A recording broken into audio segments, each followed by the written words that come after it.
High কিউটিরা, welcome back to my channel. তোমরা সবাই কেমন আছো? আশা করি তোমরা সবাই ভালো আছো, আর আমিও খুব ভালো আছি। গল্পটা ভালো লাগলে like, comment, share and subscribe করতে ভুলো না। চলো বেশি ভাট বকবো না, গল্প শুরু করা যাক। দেখ জাঙ্কু, আজকে কিন্তু তোকে পারতেই হবে। খুব ভয় লাগছে রে। আজ না, পরে আরেকদিন বলবো। চুপ কর ভিতর ডিম, আজই তোকে বলতে হবে, নয়তো কপালে মার আছে। জাংকুক উনহোর কথায় ভয় পেয়ে গেল, কারণ উনহো অনেক স্বাস্থ্যবান, তাছাড়া মারপিটও করতে জানে। জাংকুক ভয় ভয় বলতে থাকে উনহোকে, আমাকে মারিস না ভাই, আমি তো পিচ্ছি একটা মানুষ। জাংকুকের কথা শুনে উনহু বলতে থাকে, তবে আমরা যেভাবে বলছি সেভাবে করবি। আজই এর একটা এসপার বা ওসপার করবি। ওই যে তোর তেয়ং আসছে, চল সুগা, আমরা লুকিয়ে পড়ি। এই বলে সুগা ও উনহো দ্রুত কেটে পড়ে সেখান থেকে। দূরে দাঁড়িয়ে দেখতে থাকে জাংকুক কি করে। ক্লাস শেষে স্কুলের কাছে দাঁড়িয়ে আছে জাংকুক এবং ওর ক্লোজ বন্ধু সুগা ও উনহো। জাংকুক সামনে এগিয়ে চলছে ধীর পায়ে। ওর বান্ধবীদের সাথে কথা বলে বাসার দিকে যাচ্ছিল। জাংকুক মনে ভয় নিয়ে ডাক দেয় তেয়ংকে। তে তেয়ং হঠাৎ ডাক শুনে দাঁড়িয়ে পড়ে। কি ব্যাপার জাংকুক, কিছু বলবে? হ্যাঁ মানে মানে হ্যাঁ জাংকুক মাথা চুলকাতে চুলকাতে আশেপাশে তাকায়। হঠাৎ দেখতে পায় সুগা ও উনহো জাংকুককে ইশারায় মার দেখাচ্ছে। জাংকুক ভয় পেয়ে আবার তেয়ং এর দিকে তাকায় আর বলতে শুরু করে, না মানে মানে আসলে মানে মানে কি বলবো বুঝতে পারছি না, কি মানে কি করে বলবো। কি এত মানে মানে করছো? হ্যাঁ, তো কিছু বলার থাকলে সোজাসুজি বলো, আমাকে বাসায় যেতে হবে। জাংকুক চোখ বুজে বলে ফেলে, আসলে তে আমার তোমাকে অনেক ভালো লাগে। তেয়ং হা করে তাকিয়ে থাকে আর বলতে থাকে, এটা বলতে তোমার 4 বছর সময় লাগলো জাংকুক? আসলে মানে উম, কি করে বলবো বুঝতে পারছিলাম না। থাক, আর বলতে হবে না, ভিতর ডিম। কিন্তু তুমি কিভাবে জানলে আমি 4 বছর থেকে তোমাকে পছন্দ করি? সেই ক্লাস 4 থেকেই তো দেখছি, ট্যাপ ট্যাপ করে আমার দিকে তাকিয়ে থাকো। আর মেয়েরা তো সবই বুঝতে পারে, তাই না? পাগল। তেয়ং অনেক চটপটে মেয়ে হলেও কথাটা বলে ব্যাপক লজ্জা পায়। তাই কিছু না বলেই ছোট একটা হাসি দিয়ে চলে যায় তখন। আর লোকানো সুগা আর উনহো ছুটে এসে জাংকুককে বলতে থাকে, কিরে জাঙ্কুক, তুই তো ফাটিয়ে দিয়েছিস। চল জাঙ্কুক, তোকে আজ খাওয়াবো খুশিতে, এত দিনে সফল হতে পারলি। পর 3 বন্ধু একসাথে কিছুক্ষণ আড্ডা দেয়। পরের দিন থেকে চলতে থাকে তেকুকের প্রেম। জাংকুক ও তের পরিচয় হচ্ছে দুজনে একই ক্লাসে পড়ে। প্রাইমারি স্কুল থেকেই দুজন দুজনকে পছন্দ করে, কিন্তু জাংকুক ভীতু ছেলে, তাই তেকে কখনো বলতে পারেনি। তে জাংকুকের কাছ থেকে কথা শোনার অপেক্ষায় থাকতো। ভালোই চলছিল তেকুকের প্রেম, কিন্তু বেশি দিন ভালোভাবে থাকা কারো কপালে সয় না। জাংকুক ও তেকে একসাথে ফুচকা খেতে দেখে ফেলে জাংকুকের কাকা জেহো। জাংকুকের বাবা কিম নামজুন এই এলাকার নামকরা একজন লোক। তার ছেলে ক্লাস 8-9 থেকে প্রেম করছে শুনে সে খুব রেগে যায়। সেই দিন জাংকুক ক্লাস শেষে বাসায় ফিরল। জাংকুককে বাসায় ফিরতে দেখে কিম নামজুন জাংকুককে ডাকলো। জাঙ্কুক, একটু শোন, কিছু কথা আছে। হ্যাঁ বাবা বলো।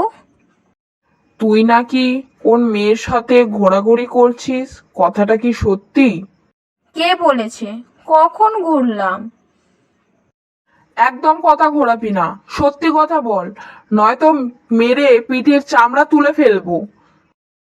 আসলে বাবা, আমি ওই মেয়েটাকে অনেক পছন্দ করি। কি বললি তুই? এইটুকু বয়সে এত পেকে গেছিস? দাঁড়া দাঁড়া, তোকে দেখাচ্ছি মজা। এই বলে নামজুন জাংকুককে প্রচুর মারে সেদিনকে। রাতে জাংকুকের প্রচুর জ্বর ওঠে। মা জিন আর তেয়ং ছাড়া আর কিছু শোনা যায় না ওর প্রলাপে। 3 দিন পর জাংকুক মোটামুটি সুস্থ হয় আর সেই দিনই স্কুলে চলে যায়। জাংকুককে স্কুলে আসতে দেখে তেয়ং জাংকুকের কাছে গিয়ে জিজ্ঞাসা করতে থাকে, এই তুমি 3 দিন কোথায় ছিলে? হ্যাঁ, আমার কত চিন্তা হচ্ছিল জানো। জাংকুক তেকে সবকিছু খুলে বলে। সবকিছু শুনে তে বলতে থাকে, ও এই ব্যাপার। দেখো জাংকুক, আমার তো বাবা নেই। তোমার বাবাও যদি এমন করে তবে এই সম্পর্ক হয়তো টিকিয়ে রাখা সম্ভব নয়। সম্পর্কের শুরুতে এত ঝামেলা, পরবর্তীতে কি হবে কি জানি। এইসব বলতে বলতে তেয়ং এর চোখ থেকে জল পড়তে থাকে। এটা দেখে জাংকুক বলতে থাকে, প্লিজ দে, কান্না করো না, আমি আছি তো। না জাংকুক, কারোর অমতে সম্পর্ক রাখা ঠিক হবে না। এই বলে তে চলে যায়। জাংকুক হতভম্বের মতো দাঁড়িয়ে থাকে। রাতে জাংকুকের টিচার বাড়িতে পড়াতে আসে। এমন সময় জাংকুকের টিচার লক্ষ্য করে জাংকুক কিছু পড়ছে না। তখন জাংকুকের টিচার বলতে থাকে, কি হলো, পড়া বলছো না কেন? আসলে ম্যাম।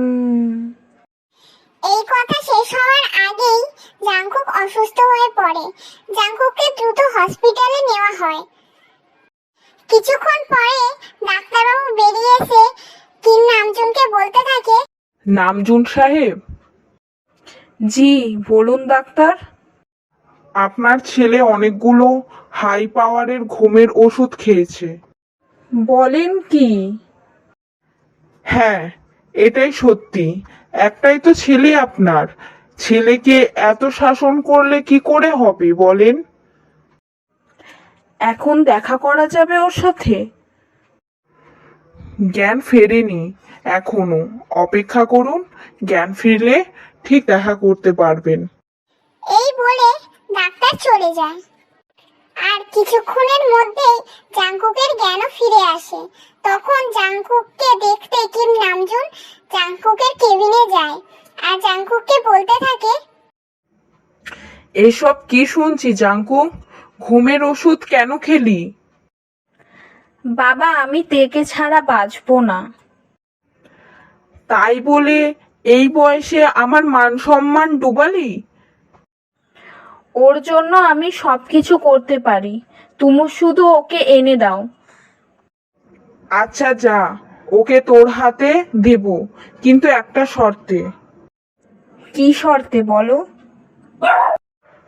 তোকে ভালো করে পড়াশোনা করতে হবে, ভালো রেজাল্ট করতে হবে, পাবলিক ভার্সিটি থেকে বিবিএ এমবিএ কমপ্লিট করতে হবে, নিজের পায়ে দাঁড়াতে হবে, নিজের প্রচেষ্টায় লোকে যেন বলে নামজুনের ছেলেটা সব দিক থেকেই ভালো।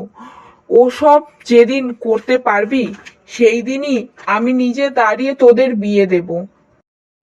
আচ্ছা বাবা, আমি রাজি তোমার শর্তে। এই বলে জাংকুকের মুখে হাসি ফুটলো। এরপর থেকে জাংকুক মন দিয়ে পড়াশোনা করতে থাকে। ছেলেবেলা থেকেই জাংকুক মেধা মোটামুটি ভালোই ছিল। আর ক্লাসে প্রথম সারির স্টুডেন্টদের ভিতর জাংকুক একজন ছিল। তাই অনেক চেষ্টা করে এসএসসি এবং এইচএসসি তে জাংকুক সব বিষয়ে প্লাস পায়, A+ পায়। জেলার ভিতর তৃতীয়ও হয়। তে মধ্যম সারির ছাত্রী, সেও মোটামুটি ভালো ফলাফল করে। নামজুন সাহেব ছেলের সাফল্যে আনন্দিত হন। এরপর জাংকুককে ঢাকায় ভালো কোচিং সেন্টারে ভর্তি করিয়ে দেওয়া হয়। বিশ্ববিদ্যালয় যুক্ত। সেখানে চান্স পেতে হলে কতটা পরিশ্রম করতে হয় তা শুধু চান্স প্রাপ্তরাই যা ভালো করে জানে। অবশ্য ভাগ্য বলেও কথা আছে। জাংকুক সৌভাগ্যক্রমে ঢাকা বিশ্ববিদ্যালয়ে অ্যাকাউন্টেন্সি ডিপার্টমেন্টে চান্স পায়। জাংকুক উচ্চ শিক্ষার জন্য ঢাকায় চলে যায়। তে অনেক কান্নাকাটি করে, কিন্তু কিছু করার নেই। তে জাতীয় বিশ্ববিদ্যালয়ে চান্স পেয়ে ভর্তি হয়। 5 বছর পর জাংকুক ঢাকায় ভালো একটি ব্যাংকের চাকরি পেয়েছে। এমনই একদিন কাজ করছিল, এমন সময় জাংকুকের বাবা জাংকুককে কল করে আর বলে, জাংকুক বাবা, আমি তোর মা বলছি। বাবা, তুই কবে ঘরে আসবি? মা, কেবল তো জয়েন করলাম, মাসখানেক দেরি হবে আসতে। শীতের ছুটিতে আসবো। আচ্ছা বাবা, ভালো থাকিস তাহলে। এই কথা বলে জিন জাংকুকের ফোনটা কেটে দেয় আর জাংকুক সঙ্গে সঙ্গে তেকে কল করলো। কেমন আছো তে? সেটা জেনে আপনার দরকার কি? আপনি তো ব্যস্ত মানুষ। তে অভিমানী কণ্ঠে বলল, আহা, রাগ করছো কেন? ব্যাংকে চাকরি নিয়ে অনেক ব্যস্ত থাকতে হয়, তাই খবর নিতে পারি কম। রাগ করো না লক্ষ্মীটি। ঠিক বলছো তো? নাকি শহরে অন্য কোনো সুন্দরী মেয়েকে পেয়েছো? তে, এসব কি বলছো তুমি? জানো না আমি কিভাবে এত দূর এসে পৌঁছেছি? তোমার ভালোবাসার টানেই এসেছি। তুমি এমন ভাবে বললে খুব কষ্ট হয় আমার। সরি জাংকুক, কখনো বলবো না। Love you. আচ্ছা, এখন রাখো, পরে কথা হবে। ওকে। এই কথা বলে জাংকুক ফোনটা কেটে দেয়। তে জানে জাংকুক কখনোই আর কারোর হবে না, কারণ ওদের ভালোবাসায় রয়েছে অফুরন্ত বিশ্বাস। 1.5 মাস পর জাংকুক দেশের বাড়িতে ফিরে। জাংকুক ফিরেছে 2-3 দিন হবে। এমন একদিন জাংকুক নিজের রুমে যাচ্ছিল, তখন কিম নামজুন জাংকুককে ডাকলো। জাংকুক বাবা, হ্যাঁ বাবা, বলো। আজ সন্ধ্যায় এক জায়গায় যাব তোমাকে নিয়ে। তোমার কি কোনো কাজ আছে? না না বাবা, বিশেষ কোনো কাজ নেই। সুগা ওদের সঙ্গে দেখা করব ভাবছিলাম। আচ্ছা, ওদেরও তবে বাসায় আসতে বলো। আজ তে মামুনিকে আংটি পরাতে যাব আমরা। তোমার কি কোনো সমস্যা আছে? জাংকুক বাবার কথা শুনে কি বলবে ভেবে পায় না। খুব খুশি লাগছে তার। জাংকুকে চুপ থাকতে দেখে কিম নামজুন বলে ওঠে, কি হলো, যাব না আজ? হ্যাঁ যাবো বাবা, সমস্যা নেই কোনো। জাংকুকের এই কথা শুনে কিম নামজুন খুব খুশি হয় আর জাংকুকে বলে, আচ্ছা, এখন তবে রেস্ট নাও। কিন্তু জাংকুক রেস্ট না নিয়ে বাসা থেকে বেরিয়ে যায় আর জাংকুক খুশি মনে তেকে কল দিল। কল দেওয়ার 2 মিনিট পরেই তে কলটা ধরলো। ধরতেই জাংকুক বলতে থাকে, শুনলাম আজ নাকি তোমাকে পাত্রপক্ষ দেখতে আসছে। বলো কি, কখন? সন্ধ্যায় সাজগোজো করে রেডি হয়ে থাকবেন ম্যাডাম। তে বুঝতে পারে জাংকুক কিছু লুকাচ্ছে। এটা বুঝতে পেরে তে বলতে থাকে, সাজবো তো নিশ্চয়ই। ভূতনি সেজে বসে থাকবো, যাতে ছেলে আমাকে দেখার সাথে সাথে অজ্ঞান হয়ে যায়। হা হা হা হা হা হা। আচ্ছা, আপনার যেভাবে ভালো লাগে তাই করেন ম্যাডাম। আমার শুধু টেকে পেলেই চলবে। তে সব সময় আপনার জন্য আছে এবং থাকবে। Okay dear, see you. এই গল্পের শেষ এখানেই, তবে কাহিনী এখনো চলমান। তে এবং জাংকুকের বিয়ে হয়েছে গত বছর। ওদের সংসারে কিছুদিন আগে এক নতুন সদস্যর আগমন আগমন ঘটে। তে ও জাংকুকের একমাত্র মেয়ে তেকুককে নিয়ে ওরা দুজনেই এখন সুখী আছে। এইভাবে যেন সকল ভালোবাসা পূর্ণতা পায়। গল্পটা ভালো লাগলে like, comment, share and subscribe করে দিও। আর আগের বারের গল্পটা তোমাদের অনেক ভালো রেসপন্স পেয়েছি। আগের বারের গল্পটার গল্পটার মধ্যে কমেন্ট বক্স আমি বন্ধ করে ফেলেছিলাম ভুলবশত। তো এবারে কমেন্ট বক্স আমি আশা করব খুলে রাখতে, যাতে তোমাদের মতামত আমি জানতে পারি যে গল্প কেমন লাগছে না লাগছে, আমাকে চলবে কিনা। তো তোমরা একটু সাপোর্ট করো, যেমন সাপোর্ট করছো। থ্যাংক ইউ সো মাচ আমার এতটা সাপোর্ট করবার জন্য আমাকে। তো থ্যাংক ইউ সো মাচ। আশা করি ভালো লাগবে।